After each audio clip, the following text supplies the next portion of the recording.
India എന്നത് കേവലം ഒരു നാമമോ ഒരു ഭൂപ്രദേശമോ അല്ല. ഇന്ത്യ വരഞ്ഞൊഴുക്കുന്ന സ്നേഹസാഹോദര്യത്തിൻ്റെയും പ്രത്യാശയുടെയും പ്രതീകമാണ്. നാമെന്ന ജനതയാണ്. പരകോടി മർത്തിൻ്റെ ജീവിതമാണ്. നിരവധി നാൾ വഴികൾ നാം നടന്നു നീങ്ങി. അന്ന് നാം വിലക്കപ്പെട്ട ഇടങ്ങളിൽ പരിഭ്രാന്തിയില്ലാതെ ഉറച്ച കാൽപാദങ്ങളിൽ നിലയുറപ്പിച്ചു. ഒന്നിനൊന്നായി ചേർന്ന് നാം ഇന്ത്യയുടെ സ്വാതന്ത്ര്യമെന്ന സ്വപ്നത്തെ സാക്ഷാത്കരിക്കാൻ വേണ്ടി പ്രതിരോധ മതിലുകൾ തീർത്തു. വിദ്വേഷ വിത്തുകൾ പാകിയ വൈദേശികരെ തത്വമസി കൊണ്ട് കോട്ട പണിതു തുരത്തി.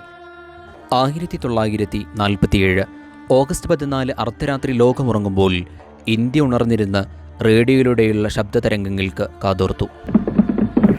Long years ago, we made a tryst with destiny. When the world sleeps, India will awake to life and freedom.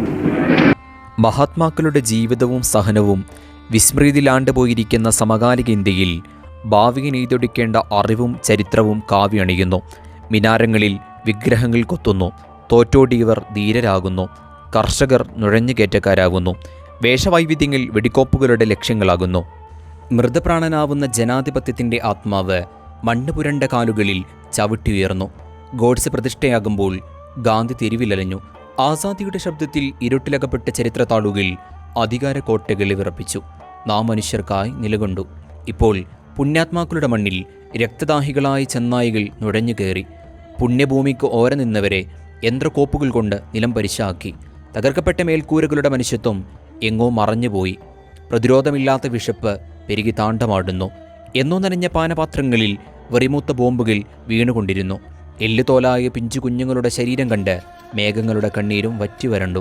സ്വപ്നങ്ങളുമായി വന്ന കൊച്ചുമാലാകമാർ ദൗത്യം ഉപേക്ഷിച്ച് സ്വർഗ കവാടങ്ങളിലൂടെ പറന്നുപോയി. നാം മനുഷ്യരാണ്, മനുഷ്യർ സഹോദരങ്ങളും.